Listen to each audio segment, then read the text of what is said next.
Sit back and get ready to have the most fun you ever had with an electronic device.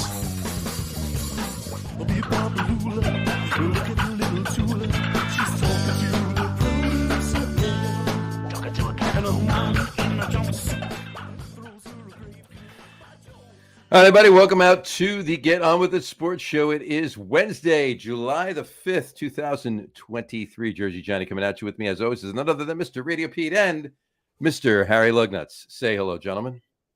Hi. What's up, everybody? How are you? Happy America's birthday. Happy belated America's birthday. Happy belated 4th of July. Hope everybody was safe yesterday. Hope everybody was happy. Hope you barbecued if you barbecued, went somewhere if you went somewhere on vacation. Hope you were safe with your drinking and drank responsibly. But enjoyed it. Safety first. I got all my fingers. You go. Made it through another year. So you even have 11 fingers. Yeah. Well, I used to. I used to, right. Now it's 10. Now it's 10.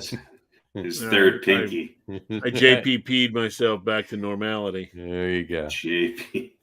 All right. It's now an adverb. It's now an adverb. A verb. Or just a verb. Yeah, it's a verb. Yeah. Is he still playing that claw? I believe so. He is, right? yeah. I think He played last year, right? Yeah, he played last year. He did. He had a pretty good year too. I think he was a Pro Bowler. He's on the Bucks. That's right, with his oven mitt. Mm-hmm. So, all right. Got a couple of opening Salvos. opening salvos. Yeah. Got a couple of opening slides here. I saw this the other day. I thought this was interesting. Being, just it was 4th of July. It's beach weather, right? It's beach time. It's summer, right? This is a sign. Speak for the yourself. beach. A sign for the on the beach. What do you think of it? Please, no smoking alcohol on the beach. Well, I agree with that. You don't really want your alcohol to smoke. Although these craft brewers probably have, some sort of smoked amber ale. Oh well, no. There's a couple of good smoke beers. There's a Facebook group called This Week in Rauch Beer. Rauch Beer is a German style of smoked beer. Oh God, please make sure I never come in contact with any of them. I would say how many on punctuation. I would say so. How How many? Might have cost them like $2 less than had they put the comma in there. Had to put the comma in there, right? Yeah, it's possible.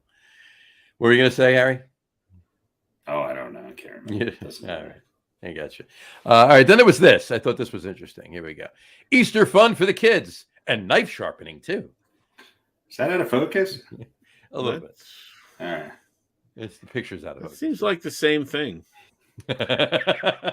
Do you remember the? It's a bit redundant. I can't even make this up, but in our hometown, there was a blind guy that came around and offered to sharpen knives. Yep. Yep. You're absolutely right. There was.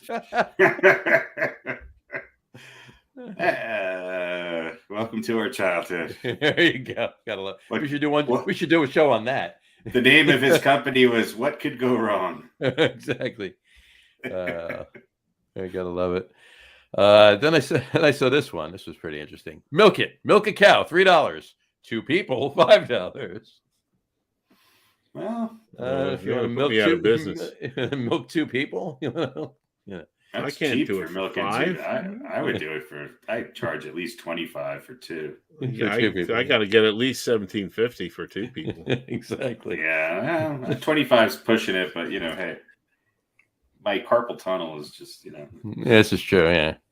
Well, you gotta learn to use both hands. Exactly. Well, obviously, for 2 people, you got to use 2 hands. Exactly. Well, it doesn't say simultaneously. That's extra. That is true. That is true. It does not say at the same time. It says 2 people. I do them both at the same time. Well, you're young. Yes. All right. Milk Moving it. on. That sounds like a great massage parlor. Milk it. Milk it. All right. That would be Andrea anyway. Next one. I'm not sure. Speaking of milk, cheese tasting coffee. Nice. Aren't people putting cheese in their coffee now? The flat Earth, I don't know, whatever they're. What do they want? The dinosaur? They want to live like the paleo people. Paleo people. Oh, yeah. Right? I'm also trying to figure out what that sign is there underneath it, the street sign. What is that, like a crosswalk with a railroad track in the middle of it, or crosswalk with a wall in the middle of it, or it's crosswalk. It's crosswalk divided by crosswalk. Right.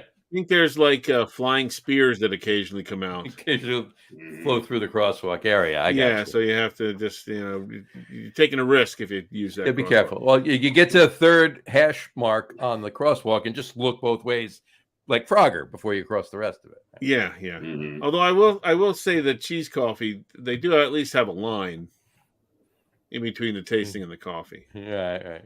But not between the cheese and tasting.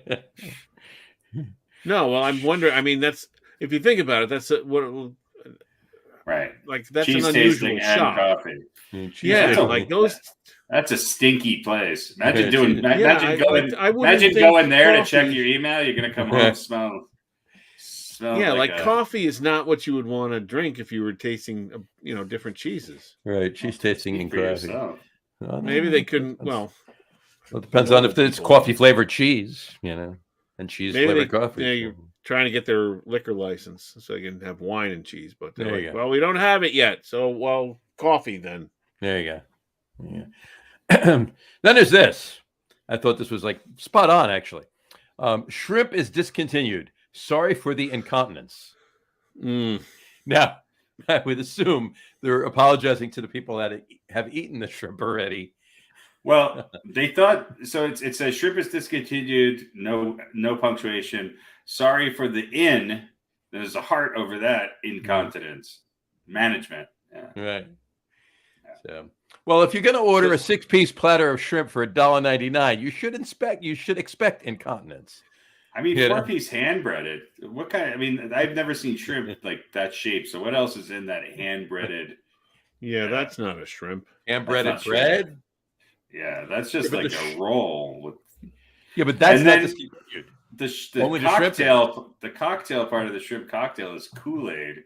It's like 6 pieces of shrimp with a tub of Kool-Aid or Jello in the middle. Is that an in inside the heart? It almost looks like a P.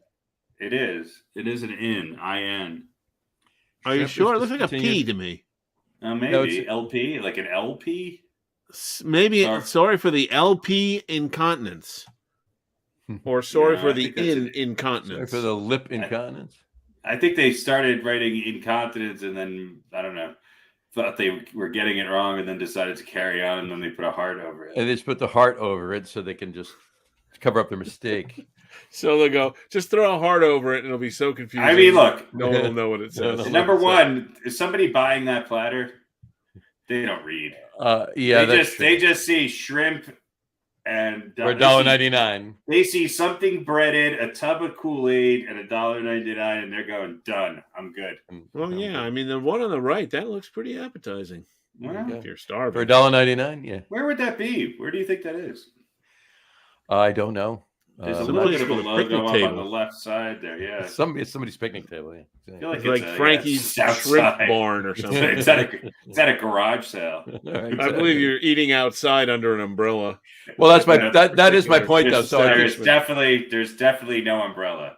I'm thinking that the management is apologizing to the people that have already eaten the shrimp. Well, they're also apologizing because there's no bathroom. Have fun. Exactly. Here's your buffet of shrimp on a hot picnic bench in a parking lot in the middle of fucking Secaucus. Have fun. There you go. Anyway, if you feel incontinenced, there's a bucket around the back. There's back. Nothing. You're just a couple of leaves on the ground. Have at it. Yeah, there's nothing. There's a portalette on the job site across the street, the construction site. That's about it. And then one more. We got one more. Housing Pendle. Playing of ball games, riding of cycles, and the exorcising of dogs is strictly prohibited. Yeah, I agree. So you can't have any dog exorcisms. on there's people out here that you can hire to do a dog exorcism. Really? Yeah. I bet they added not there. pickleball. I bet they added pickleball to that. They probably did. Yes. Ball games. It's ball covered ball game. games, so it's anything. Yeah. So pocket pool is out. Pocket pool's out. The riding of cycles. This sounds like the Mr. Peterman wrote this. The playing of ball games and the riding of cycles is strictly prohibited. Let's not forget the exercising of dogs. Exercising. What is the difference between prohibited it wasn't and the strictly circumcision of dogs? Yeah, prohibited and strictly prohibited. Yeah, you're right. Like, because if it's prohibited, like what if it's prohibited, you can't do it. Yeah. So if you do it, they go, well, you're not supposed to, but we'll let it go this time. Yeah, strictly If it's prohibited. strictly prohibited, they cut your hand. We're not fucking around. You leave the demons inside the dog. Exactly. Leave the dog alone.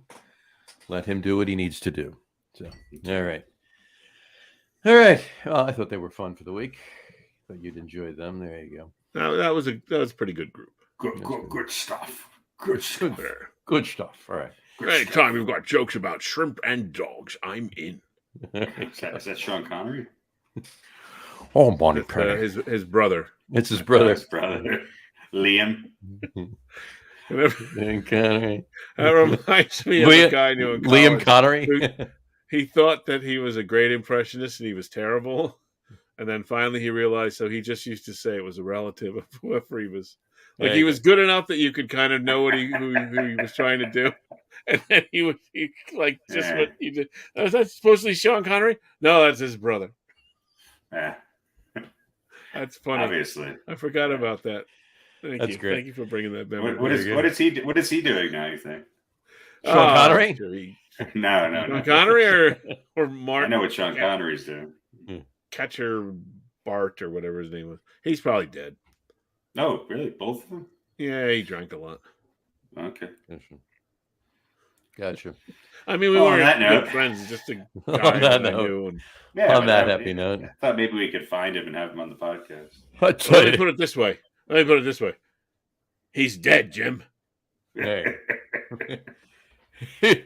I tell you, That was Dr. Ligament McCoy. Ligament McCoy.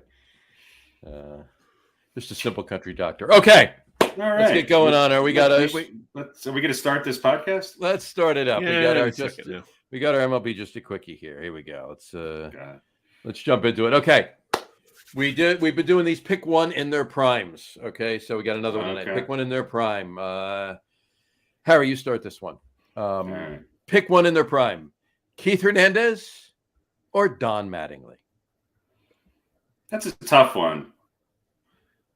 I mean, God, they're almost equal, right? I'm going to go with Mattingly. I'm shocked. Slightly better hitter.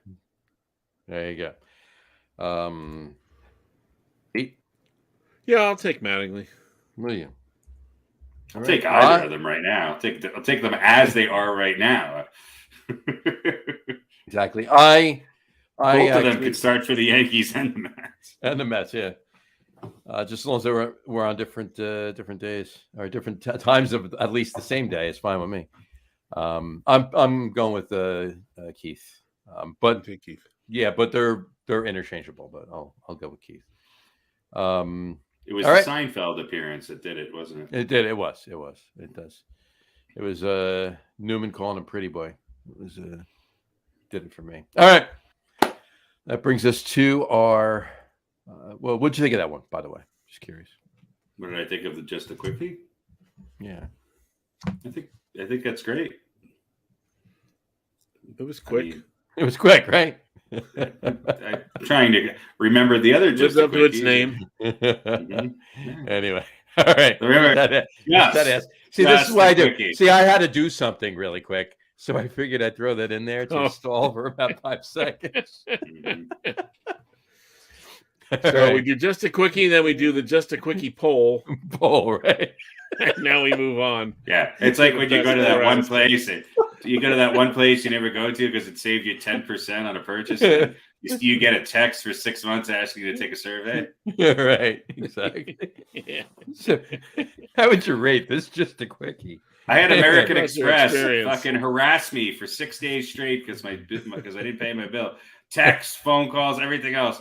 I paid my bill. Okay. 3 days later, I got to call them and go, "Why isn't my card active again?" I have to get on the line with them, call my bank, and verify that the purchase, which was already cleared, went through.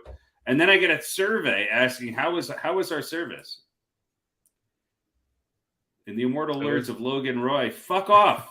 There you go. It was lousy and unnecessary. That was lousy and unnecessary. There you go. All right. I didn't get a T-shirt. And I didn't get one damn T-shirt. All right, that brings us to our quiz. This week is top Yankees and Mets shortstops of all time. Top Yankees and Mets shortstops of all time.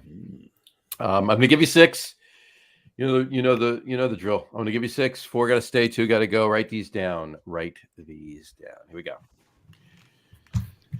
We're going to start off with Mr. Derek Jeter. Derek Jeter, number 2. DJ. Derek Jeter. Yeah. Jose Reyes.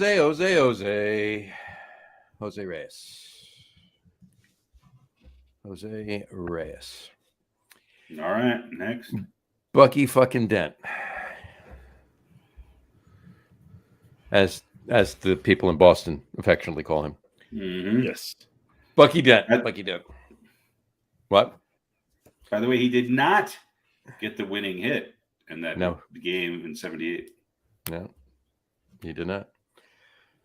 Ray Ordonez.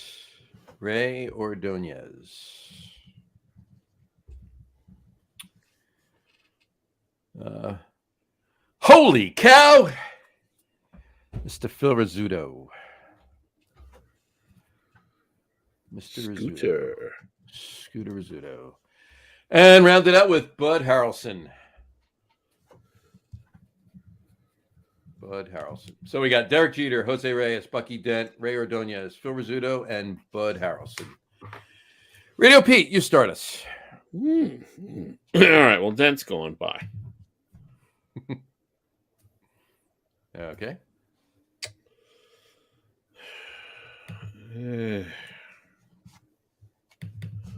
Now, normally, you know who I would take out next. Normally. But he was pretty good. Yeah, a little bit.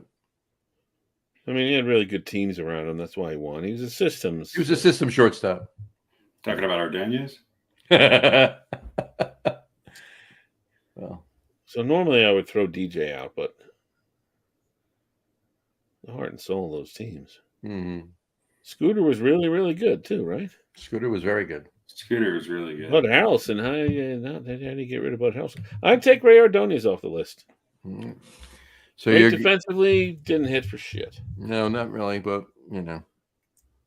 So you're going Derek Jeter, Jose Reyes, Phil Rizzuto, and Bud Harrelson. Do you remember that Ray Ordonez was 1/4 of the best infield ever in baseball? Yeah, how many World Series did he win? 0. Okay. Mm-hmm. There you go. All right. Fair enough. All right, Harry. Well, Ordonez is definitely off here. He was fucking horrible. He's shouldn't even be mentioned at the same breath as Derek Jeter. He was a great. He was all right. Reyes was a better overall player. Of course, but Ray Ordonez was a great defensive shortstop. Yeah, I do actually pick him on my when I build a team on the Nintendo 64 All-Star Baseball 2001. I often put Ordonez on the team just for his defensive abilities, but that's only because shortstop is not one of the players I draft early. So I'm like, well, there's nobody who can hit who's left. I'll just take the best. I'll take the B Stephens guy. Right, exactly. Yeah. All right. I'm gonna go. I mean, Jeter and Rizzuto have to be on there, and how many am I picking? 4? Yeah. I'm going to take Bucky Dent, Ray Ordonez. Bud Harrelson was okay, and Reyes was okay, but I think I think Ordonez and Dent overall were better players. And Bucky Dent, 2-time World Series champ, 3-time All-Star, World Series MVP. Hit 250 career-wise. So, and I'm gonna go with them. Although I do agree, Reyes was a good player. But Harrelson, it's hard. He was also sort of in that camp, much better defensively than he was offensively by any means. But yeah, I'm sticking by my decision. So you're going Derek Jeter, Bucky Dent, Ray Ordonez, and Phil Rizzuto. Absolutely. All right. Well, there you go. If you're playing along at home, I pick Derek Jeter, Jose Reyes, Phil Rizzuto, and Bud Harrelson. Those would be mine. I would concur with Pete. You're leaving Ordonez off the list. Interesting. Yeah. I mean, how many years did he play for the Mets? Quite a while, right? Like 8 years or something. He was there about 7, 8 years. Yeah. But I mean, here's the thing: like Reyes, when it comes to base running and batting and anything and all around or whatever, I like Reyes better. But I want my shortstop to be killer on the. Wait, who did you take? You mean you like Ordonez better? So you're going with Ray. Who did I take off? I took off Reyes and Harrelson. You'd take Ray Ordonez over Jose Reyes. Absolutely. Wow. He hit like 80 points higher and was a good defensive player. All right. Well, there you go. Well, there you have it. There you have it, folks. All right. I mean, if we really are talking, yeah. Just, all right. Yeah, that was a pretty good one. That was a good one. Thought-provoking. I thought we were going to be on the same page there. All right. There you go. All right. That moves us to the MLB question of the week. Question of the week. This is something that's scintillating in everybody. Inquiring minds want to know our thoughts on this. I certainly do want to know both of your thoughts on this. Here we go. Question of the week is as follows. And it doesn't matter. You know what? Harry, you go first on this one. Will the Mets ever play consistently good baseball this year? What is your definition of consistently good baseball? More than 2 in a row. Yeah. More than 3 in a row. Possibly. More than 5 in a row. I think the Mets are going to have a way better second half of the season than their first half of the season. That's not saying a lot. I think the Mets are going to make it to the playoffs. I'm telling you. They're going to turn this. They've got a lot of. They got enough pieces. They're going to make it work. All right. I hope you're right. They just have to avoid playing Atlanta 25 times in the last. They just have to avoid a lot of things. But yeah. All right. Consistent. I think they can win. They can win. I think they can go 6-4 a couple times in a stretch of 10 games. Yeah. All right. Okay. I think they can go on a run of 7-3. Yeah. And maybe 1 8-2 run in there for a 10 game. Yeah, maybe one. Maybe. Depends on what 10 game frame you're looking at. I'd rather have 2 6-4s in a row than an 8-2 and a 3-7. So yeah, you're absolutely right. By a game. Well, it depends on who you're playing. It depends on who you're playing too. Exactly. All right, Pete. What do you say? I think they'll maybe string together like 4 or 5 wins. It'll probably be late in the season, and then they'll go like 1 for 15, 1 out of 9 or 10 to end it, and throw themselves back out of contention. Gotcha. Or they'll win the last couple of games and just miss. Right? It's one or the other, right? Yeah. All right. So to answer the question, will the Mets ever play? What was the original question? Will the Mets ever play consistently good ball this year? Yes, but it won't get them into the playoffs. So you're saying yes. All right. I really want to say no, but I gotta, you gotta believe, right? Again, you gotta believe. We're talking about stringing together 4 or 5 or half a dozen good games. Yes, I think they'll do that. Right. Look, will they, go back to winning 2 out of every 3 series or anything like that? No. How many weeks are left in the season? We're approximately. not. I don't think we're halfway yet. I mean, we're just. So we got halfway. July, August. Let's just call it 12. You got 3 weeks. months worth. You got 3 months. or You got half the season. You got about half the season. Let's call it 15 weeks that are left. You got about half. Here's how I'm going to gauge it.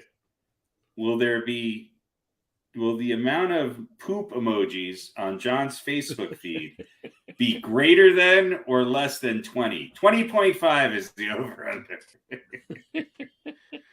Well, you know what? As Was people, that just for baseball, I was or gonna say- no, just football baseball. training camp? There could be some No, poop but emojis. I'll take the over on that by week 4 of the Giants season, and they could be 4-0.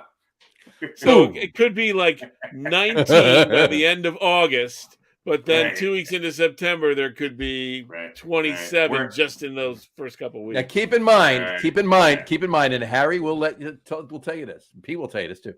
Both of them will tell you this. Keep in mind, a team could be winning the game.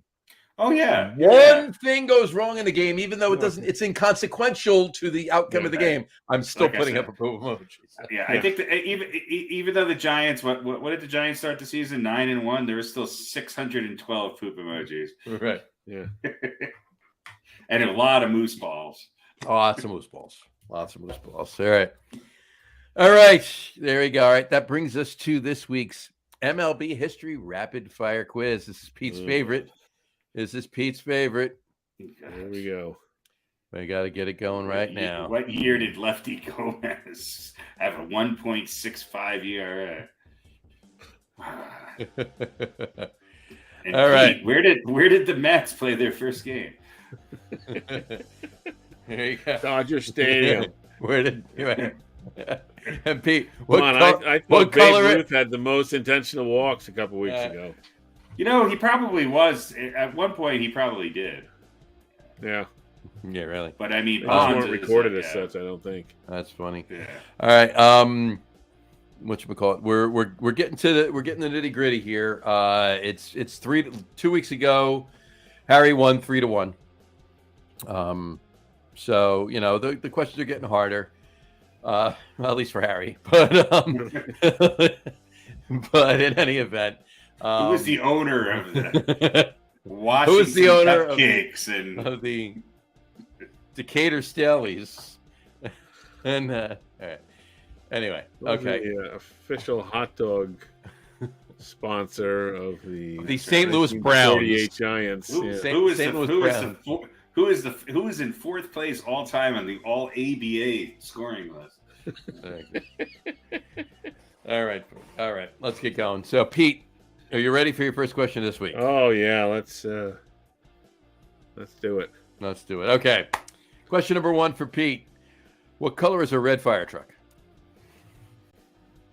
Truck. Trick question. Doesn't Kidding. All right, here we go. Now, here's question number 1 for you. Who holds the record for the most times caught stealing?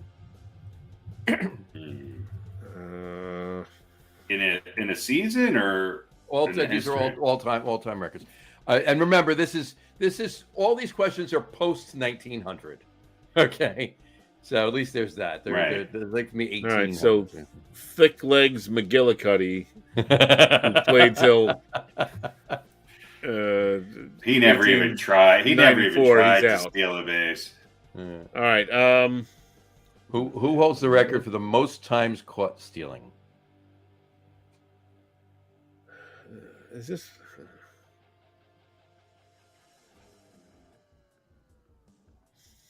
I'll say Henderson.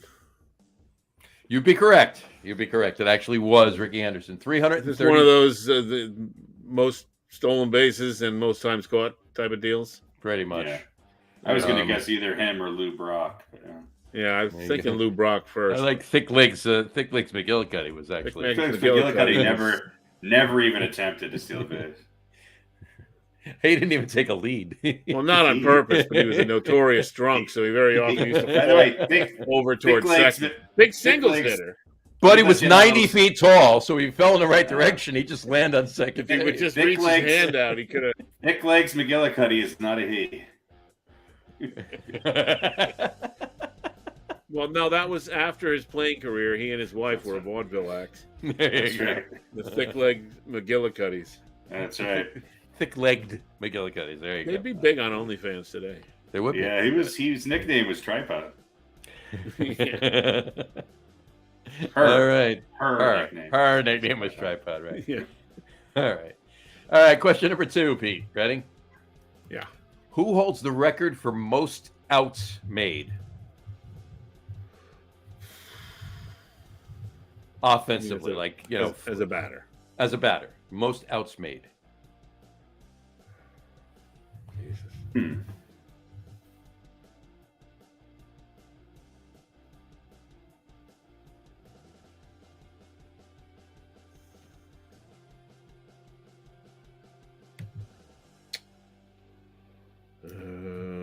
I'll say yeah.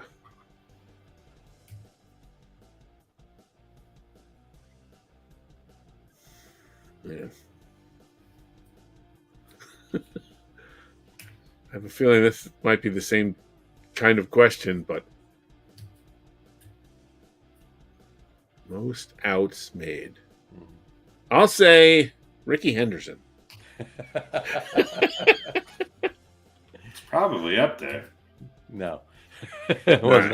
was not Ricky Henderson. Harry for the steal. Well, I think it's the same thing. It's probably Pete Rose. I mean, I'm guessing it's Pete Rose. It's Pete Rose, yes. It is Pete It's Rose. Pete Rose. 10,328 outs he made Jeez. in his career. Fucking slacker. So there you go. All right. Back to Pete. Pete, your third question. Here we go. Ready? Who played in the most All-Star games? Ever.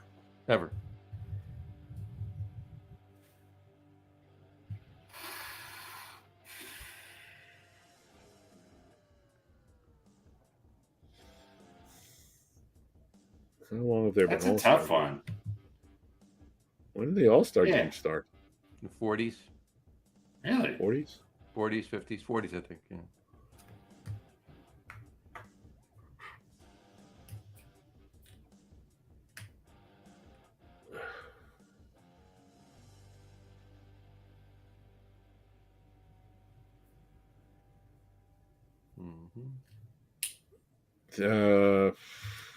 Ted Williams?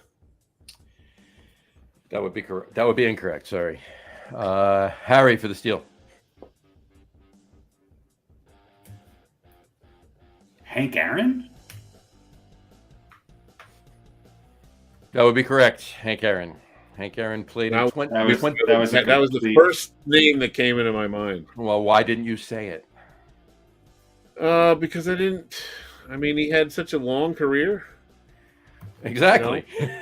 Well, yeah, but I mean, he. because he was those- great. He was really good for so long. I'm just like, that can't be it. Well, but I mean, part of his, I mean, there's the if you play long enough, you compile numbers, even if you're, Yeah.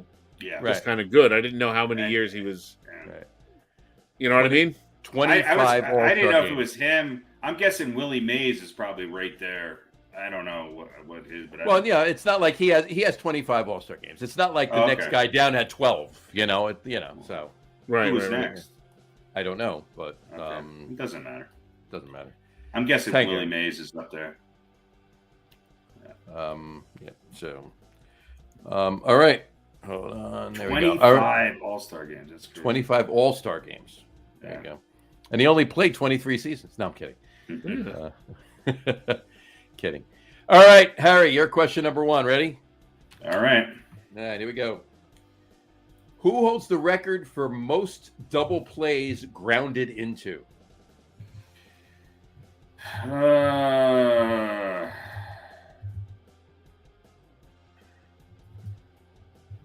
Really? Okay. Who holds the record for most double plays grounded into? Grounded into. Hmm.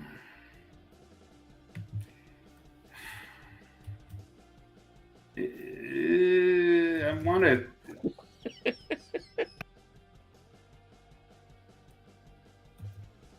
Is it?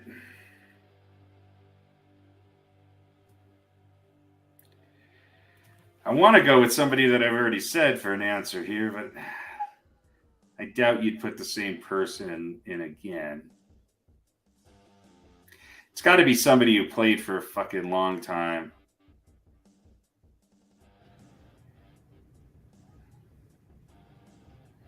Unless it's the two people that are coming to my mind are actually two people that have already been answers on this quiz.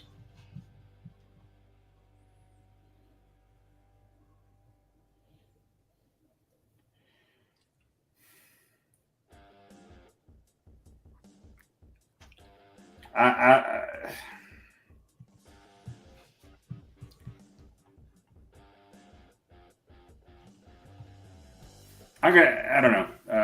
I don't think it's Hank Aaron, but I'm gonna say Mickey Mantle. Mickey Mantle. Good guess. Wrong, but good guess. Pete for the steal. All right, so it's somebody who played for a long time. Post 1900. This narrows it down.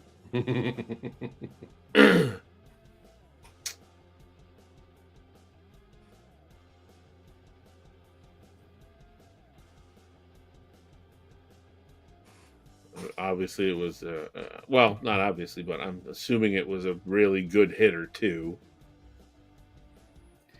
I'm guessing it's if I'm gonna go back on my doubt. I think it's the answer was already. I think it's somebody who's already been an answer tonight, but I could be wrong.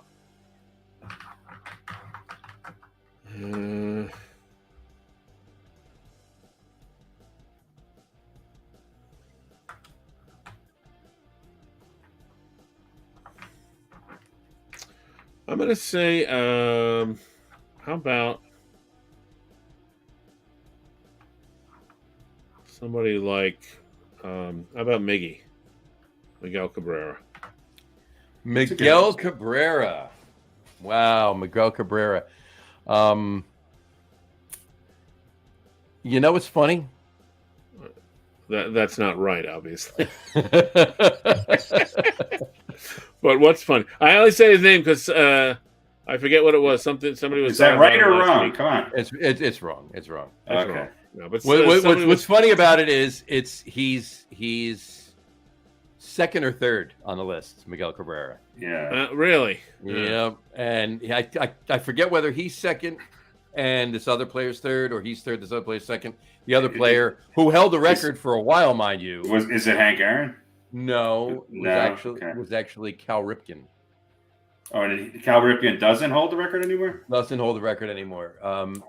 Somebody pretty much, it's going to be very difficult for anybody to beat this because, like I said, Cal Ripken is at 350 double plays grounded into over his career, and he had a long career, right? And he's either second or third. I forget where Miggy is. But this particular person had. It's got to be Pujols. It's Albert Pujols. 426. 426 double plays. And the next guy's at what? 350 or something? In the threes still. Yeah. Pujols. I forgot about him. So that's a nobody. So, but I mean, didn't he have wasn't his career average over 300 or around 300? Yeah. He hit the ball a lot. He did. Yeah. So every time he didn't get a hit, it was a double play. It was a double play, right? Yeah. No, not necessarily. Well, no. I mean, how many was it? 400 and how many? 426. Yeah, that's a lot. It is a lot. It is a lot. So, that was I do, and I know I've said it before, and you both know it, but I do feel honored that I saw the last home run of his career in Pittsburgh. You saw his last double play of his career. That's the last line, actually. And his last three double plays, which are in the same game. So his last home run, his last three double plays. You saw him desperately limping to first base after hitting a fucking weak grounder to shortstop, fucking lumbering to first base, getting thrown out by 30 yards. Well, I mean, Thick Legs McGillicuddy wasn't a hero of his. I'm really honored to see him in a decrepit state, fucking barely holding on.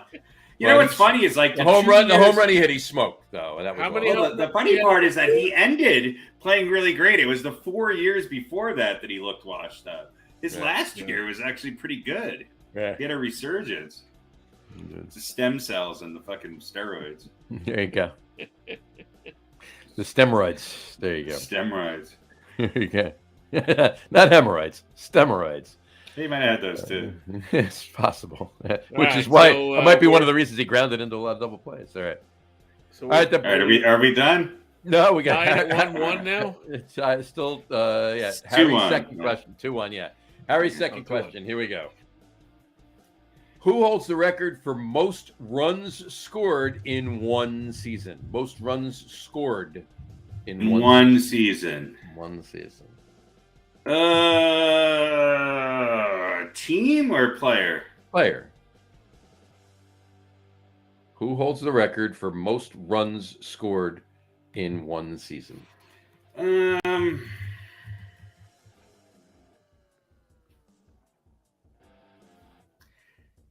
Is it going to be somebody fucking just like really old? Like that no one knows? I feel like it's got to be.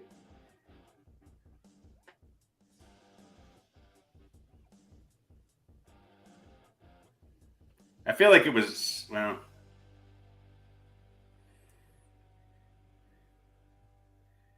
was it Babe Ruth?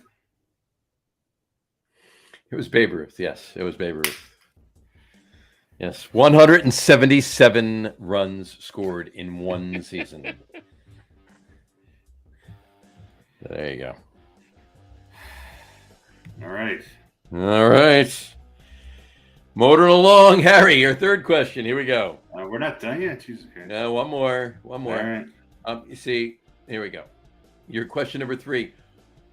Right now, who has hit the most home runs this season? In Major Leagues, it's a trick question. Like, did somebody hit one like today? That it's Ohtani, right? I mean, isn't he leading the league? It's Ohtani. You see, and that's why I put that in there because I thought the questions that I gave to Pete were not ridiculously easy, but not super hard. Right. And I thought the first 2 questions I gave to you were really, difficult. Yeah, that's why I didn't get him either of them right. Right. Well, you got one of them right. I got Ruth. Yeah, you got Ruth right. So I apologize to Pete for that. Not that it would have mattered either way, but there you go. Yeah, you really screwed me. Would have been 6-2 if you hadn't taken it. Exactly. There's only, how would it be 6-2? There's only 6 questions. It still would have been. It doesn't matter. Doesn't matter. All right. Here's the weird fact for the. I've been doing these weird facts, whatever. Did you know the youngest player ever to play? How old the youngest player ever to play in a Major League Baseball game was? I'm guessing probably.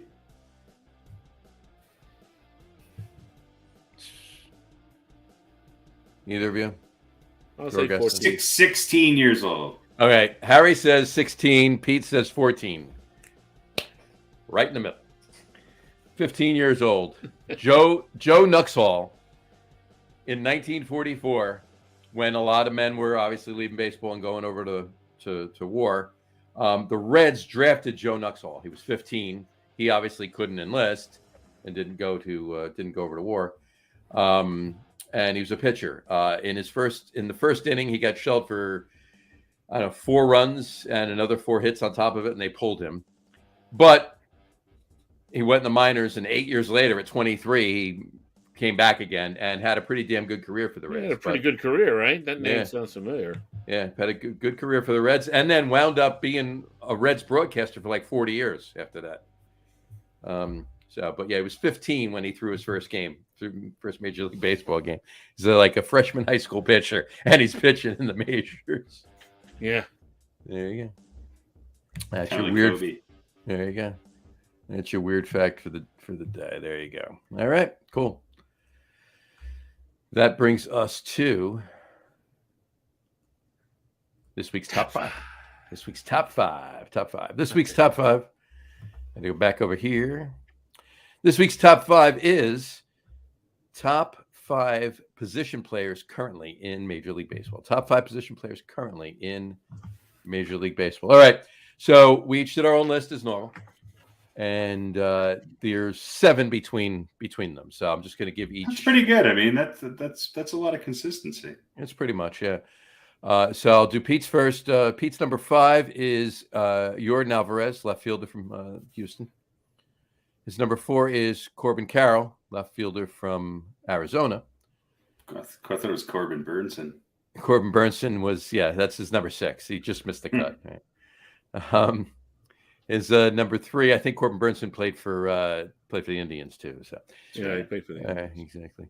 So number 3 is Freddie Freeman, first baseman for the Dodgers. That was a pretty good pickup, huh? Mm-hmm.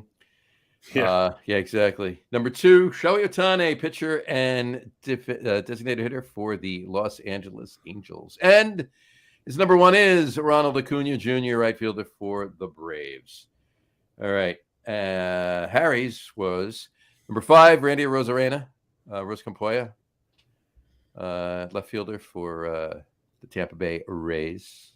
Randy Arozarena. Left fielders on this list. A lot of left fielders, exactly. His number used to be a weak position for many years. I think Arozarena started as a center fielder, but anyway. His number 4, Yordan Alvarez, left fielder for the Astros. His number 3, Luis Arias, second baseman for the Marlins. His number 2, Shohei Ohtani. And his number 1, Ronald Acuna Jr. My list, my number 5 is Randy Arozarena. My number 4 is Corbin Carroll. My number 3 is Shohei Ohtani. My number 2 is Freddie Freeman. And my number 1 is, we all agree on that one, Ronald Acuna Jr. Boy, he's having a hell of a year. And I mean, Ohtani is too. I mean, it's hard to pick between those two guys, but the impact that Acuna has on the game is just, I haven't seen anybody have a year like this in a long time. Mm-hmm. And I mean, obviously, Arias is flirting with 400, which in today's day and age is pretty spectacular if you think about it. Mm-hmm. Alvarez, I mean, if you look for my thinking of my list, he was the one that I kind of weighed a little bit of what he did last year, especially in the playoffs, although he's just kind of carrying the Astros. He's such a clutch hitter. And it's interesting that Arozarena is on there. I remember watching him a number of years ago in preseason, his rookie year. And when you watch that guy play baseball, you just realize this guy's a difference maker. And I think he's on a really good Tampa Bay Rays team. He just comes up with there might not be a better two-way outfielder in baseball right now. Mm-hmm. He's a difference maker. And, of course, Freddie Freeman, how could you? He was almost on my list. He's consistently been a great player for years and years. It's well, Acuna right now is hitting .331 with 19 home runs and 51 RBIs. Yeah, what's his OPS though? It's like 993. 993. 993.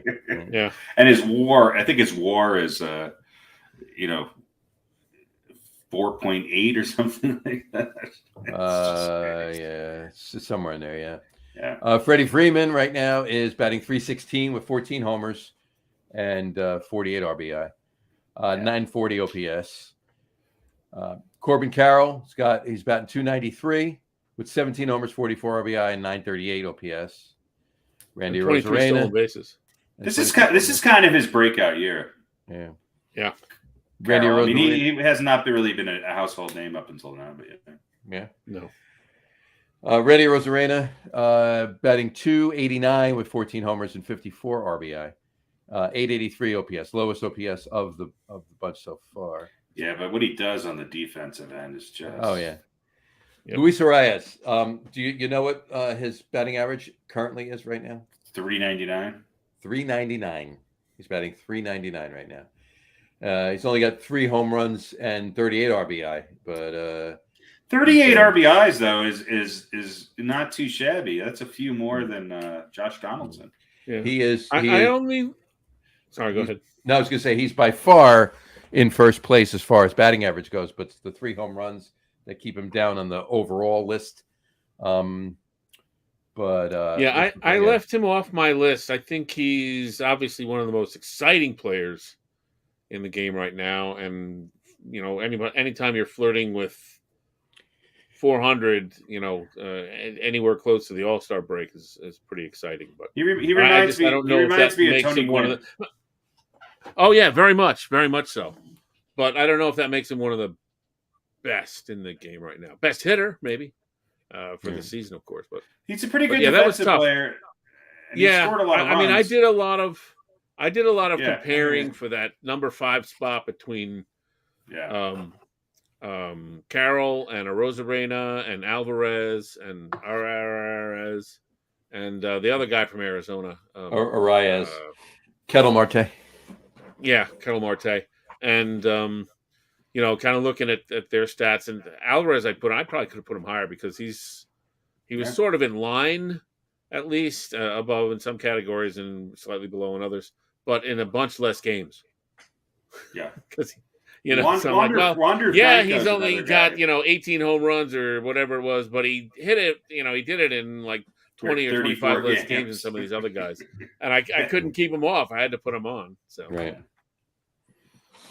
There you go. So, and then to round it out, Shohei Ohtani is as far as pitching goes, he's got a 7-3 record with a 3.02 ERA, with 127 strikeouts and a 1.04 WHIP. Let's get some batting stats for him here.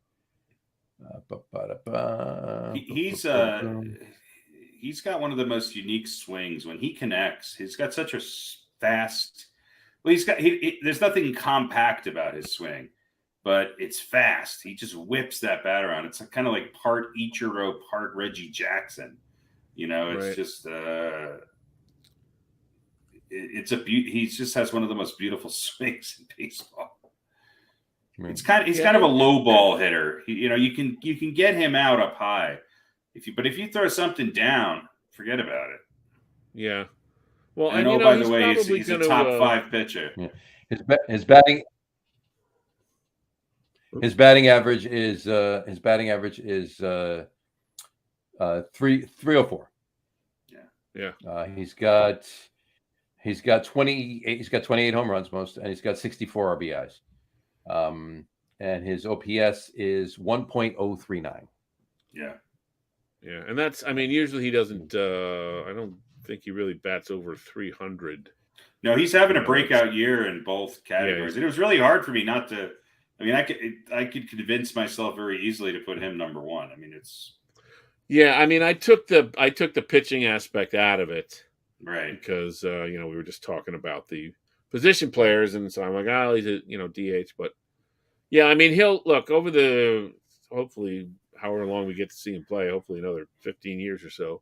He'll take some flack for maybe not necessarily being the best at any one thing, but the total package between what he does at the plate and on the mound, even if he's having just a good year in either of those categories or in both of them, and he's, in the top, 10, 12, 15 players in either on the mound or at the plate, you put those two things together and you go, that's ridiculous. We're lucky to be able to, you know what I mean? More importantly, I think he's probably the most popular baseball player in the world right now. Definitely, absolutely. Yeah. To round it out, I got a question about Shohei Ohtani. I got a question for you. It's not specific to this, but something else. But to round it out, Jordan Alvarez's stats are 277 average, 17 home runs, 55 RBIs, and 978 OPS. Yeah, that's in how many games? He's the new Big Papi who can play the outfield. Yeah. Right. Which we call now. My question about Ohtani to you is, does he follow suit with what Babe Ruth did, and at some point stop pitching and just bat? Or I think there's a better. I think there's a better chance of doing the opposite. No, I think he'll continue. I think he's dedicated to. He knows what unique thing he has, and I think that's what I think he will continue to do both as long as he can. Ruth sort of stopped because he could. It's like he was pitching because they needed pitchers, even though he was one of the best. He was just like, and then he went to the Yankees and they had some pitchers, and he's like, all right, I don't need to pitch anymore. Right. That's such a long ago reality. I think that Ohtani knows where he's at in history, and when you're only contemporary that you're being compared to is Babe Ruth, then I think he's going to go out of his way to make sure that he far surpasses Ruth's pitching accomplishments, so that he becomes, the best two-way player of all time. And I think he will. Right. I don't think there's any reason why he shouldn't. Mm-hmm. I mean, how old is Ohtani? Yeah. 26, 27? Ohtani is just had it. Where'd it go? Where did it go? Did you ask me how many games Jordan Alvarez played in? No, I just asked like 50 years, 60 or something like that, right? He's 28. Ohtani, okay. Ohtani's 28. Jordan Alvarez played in 57 games so far. Yeah. So he's putting up those numbers in, he is the most clutch power hitter in the game. He's and there's nobody that scares me more than Jordan Alvarez. He's that good. And to answer your question, John, I think he'll do both until it becomes prohibitive to do both. Until he can't. And I think he will. It won't be preemptive. He wants to, and it won't be preemptive. They'll just do both until obviously one. No, I mean, look, if he. I just don't believe the Angels are ever going to get it together. If he goes somewhere and wins a couple World Series and maybe gets an MVP or whatever, and then maybe in another 4 or 5 years when he's heading into his mid 30s, let's say, he might go, yeah, this is getting really tough on my body. I could probably do both, but I'd rather be good to great at one than if I'm going to be mediocre at both. And maybe he'll give it up before he really physically has to. But what would be great is if he remains a starting pitcher until like 35, and then he just becomes a closer. There you go. And he could still DH. He might do that. Yeah. He'll always DH. Yeah. He could be a closer. He'll switch to being a closer and a DH for 3, 4, 5 more years, and then probably be a DH till he's 43 or 44. Yeah. Well, now, how would this work though? Because obviously he's a starting pitcher, right? He's scheduled to pitch, and then he can DH the other 4 days, right? As a closer, you don't know when you're going to be needed, and he can't DH and then close the game. You can actually, if there's a substitution for his DH position, he can go in and be a pitcher. Move to pitcher. Yeah, and then he would just have to vacate his DH spot. Yeah, because I think so, there's times when position players come in and pitch. That they were just on the mound. Yeah, you're right. They just have to get, and they could still stay in the lineup. Actually, if you don't have to go out of the lineup, you don't have to have a DH. You can allow your pitcher to hit. Well, actually, he pitches and DHs in the same game. Yeah. So why couldn't he just be a DH and then come in as a pitcher and still hit? That's what I'm saying. He can. Right. Yeah. Right. Well, there you go. I don't think there would be any rule against that. There you go. All right. All right. That was a good list tonight. I liked it. We have an old balls tonight? Nah, I don't think so. Not with the top players today. Top old balls. Yeah, just young balls. Young balls. We got to play it once though. There you go. That's it. Had to get it in there. All right. Top 5 players and our top 10 young balls. Young balls. All in one list. All right. All right. Got another sports just a quickie for you. There's so many quickies. It's not no. It's just a quickie. Just a quick. I feel violated. Well, it's been a while. Doesn't anyone want to cuddle anymore? Yeah. You had a little time to recoup. A little sandwich in there. You go. All right. Here's my question. We'll start with this one. We'll start with Pete. What is your most wildest sports memory? Any sport. Doesn't have to be baseball. Wildest sports memory. Wildest? Wildest. What do you mean by wildest? like and this could be one. I'm sure it isn't, but it could be one. The helmet catch, right? David Tyree's helmet catch in Super Bowl. Something along those lines. Yeah. Well, this is really a bad question for me because it requires memory. So, does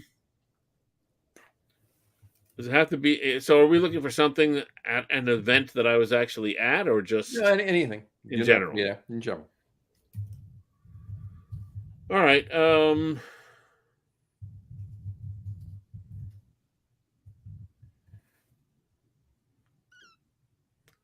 Wildest sports memory. Wildest sports memory. I'll say 1976, New Paltz Little League. I had a game-winning double off of Charles Davis, the NFL analyst, and was he the NFL analyst? Was he in the crowd? He was. He hit it. He was. Boom! He's by far the greatest athlete. Did you apologize? No. Smoked a double into left center and was a game-winning hit, and that took us into the championship game, which we actually won. So that was my lone sports trophy for a championship. We're talking about personal sports memories or professional sports memories that we witnessed. Well, I was going with professional sports memories, but I like Pete's. That's pretty good. So. Yeah, I mean, I was also going to say Pete's double off Charles Davis. Pete's double off Charles Davis as well. Yeah, absolutely. Well, you don't understand. Chaz was he was a man amongst boys. I got you. Literally, he was an analyst for. He's the greatest athlete that New Paltz has ever produced. I thought you were. Yeah. No. Now, as far as professional New Paltz is a pretty goes, ritzy town there. Not really. As far as the pro side goes, I'll say the Mets winning the '86 series, and I was standing in the bar, and a friend of mine jumped up on another guy's back and raised his hands, and the ceiling fan hit him in the hand and cut him. Nice. And he had to go to the hospital to get stitches. That sounds like a Mets fan. But the Mets won. So there you go. They won. So they won the series. All right, Harry. Yours. Well, I mean, on the positive side, for where my team actually did something. I mean, the one game playoff between the Yankees and the Red Sox in 77, what was it, 77 or 78? 77, right? Yeah, that goes down really because I wasn't able to watch it on TV because my sister had a doctor appointment. I was listening to it in Nutley, New Jersey, outside of a doctor's office on a transistor radio with about 14 other people standing around me listening to the game. I would say that stands out. Obviously, Reggie's 3 home runs in one game was just mind-boggling. Mm-hmm. And then the other two that come to mind are Reggie Miller scoring, 8 points in 9 seconds against the Knicks on the negative side. That was something that just boggled my mind. And then I would say the Game 7 of the 1994 NBA Finals where Pat Riley just refused to put an all-star of Rolando Blackman in the game when John Starks could not hit the side of a fucking barn with a rocket. He just was fucking atrocious. Don't even get me started on that one. So those are all pretty equal. Wide right was a great or something, wasn't it? Was a great moment. Yeah. So I don't know. I would say out of all of them, Bucky Dent. I mean, that was just. I think it was a classic moment because I could kind of remember the day. I can remember it was sunny and crisp, and it was a fall day, and I was listening to it on the radio, and I think that makes it pretty unique, I guess. Nice. Very true. All right. And if you're playing along, mine, I'll give you a 3-2-1. My number 3, wide right. My number 2, ball through Buckner's legs. And my number 1, the helmet catch. Yeah. And the other one I'll throw in there, which I did not see live. I don't think anybody did because it was on a tape delay. But do you believe in miracles? I mean, as a kid of that age at that time, I think we can all agree that was just a pretty special moment. Yeah, that was them winning the Olympic gold was amazing. And just beating the Russians was, and they beat the Russians in the semifinals. Yeah, they needed to go and beat Sweden. Was it Finland? Finland. Same thing.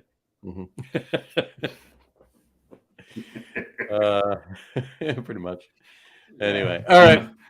One of those IKEA colored countries. There you go. Anyway, all right. Cool. I thought that would be a little thought provoking. I thought it was good. Yeah. Anyway, all right. That brings us to Pete's box over under. Oh God. Pete's box over under. Pete's box over under. As I box over under looked around my desk with the many papers on it, I saw some bills. So I thought, so I haven't paid it yet. Are these bills from 1996? Or are you still get paper bills? Now, this is my most. I like paper bills. I don't like getting reminders on the computer because then they disappear and then I forget about them. So yeah, that's true. I like the other way around. When I get a paper bill, it disappears. I need it on the computer.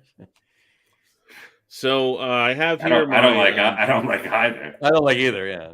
Well, no, I don't like bills in general, but if I have to have my one in paper.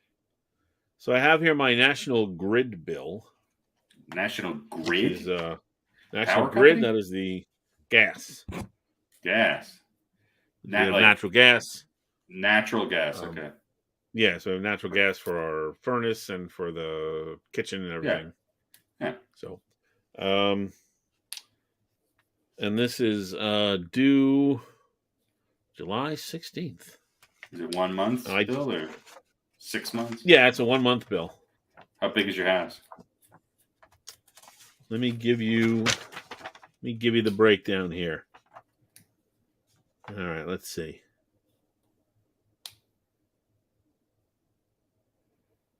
$32, $35. So 72 therms. Gas supply. There's so many taxes and stuff on here. I know. It's crazy. It's ridiculous. All right. So let's see. 1.3528 times 32 therms. And then the rate adjustment is 0.10258 times 35 therms. And the gas supply is 0.2933 times 35 therms. And then how many square feet is your house? Let's see. I don't know. It's about 25 by. I was gonna say 40, about 4,000 or 5,000 square feet. 25 by 40 by 2 stories. Okay. Mm-hmm. All right. So what's the over under? How many is that? 25 by 40 by 2 stories. 2,000 square feet. Yeah, that sounds about right. Yeah, the electric company's always like, oh, your house is like 1,200 square feet. You're using a lot of electricity. I'm like, that's a little bigger than that. I guess they don't know that we remodeled. What's your electric company? That's PSE&G. PSE&G you have out there. So yeah. Why is it separate? Why is it called grid something or other?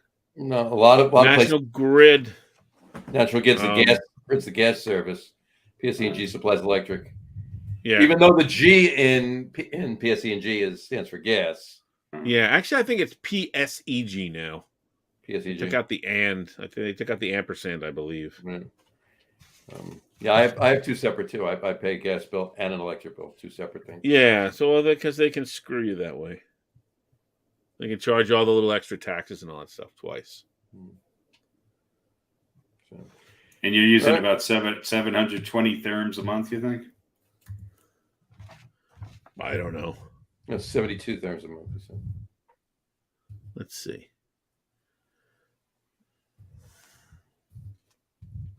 All right, so what's the over/under?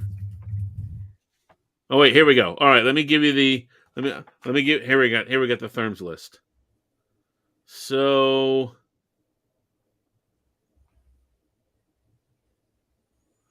I'll give you January was 134. March was 150. This is this year. Mm-hmm. April was 75. Mm-hmm. May was 35. June of this year, 35. So what's the over/under? So the over/under. Oh, my headphones are going to crack out soon. The over/under is $91. Oh, $91. I'm going to go over. He's going over. I'm going under. He's going under. Of course you are. All right. Well, John, congratulations, because the bill due July 16th for the 35 therms or whatever it is, plus all the taxes, is. Can you see that? Barely $80-something. $83.65. $83.65. There you go. That's cheap as There fuck. you go. So you have air conditioning in your house? Gas. That's electric. That's Yeah, I electric. know. Well, your furnace is still running for it. Mm-hmm. That's pretty cheap. Yeah, we You don't take any baths. it fluctuates. The electric is going to go up over the summer, of course, because the AC is going to run. And does it get in the wintertime, the gas is always higher because the furnace is is it like $300 a month in the winter? For the gas, not quite that high, but it gets close. But the electrical. That's not bad. That's not bad. No, we get a thing. We get a thing about the. I think it's from National Grid. It's from one or the other where they compare you to the average house and all that stuff. Mm-hmm. And we're usually pretty far underneath, except for like July and August, and then we're over. Yeah, it must be the electric. Do you feel inferior by somebody else telling you you're a below average household? No, our energy consumption is better.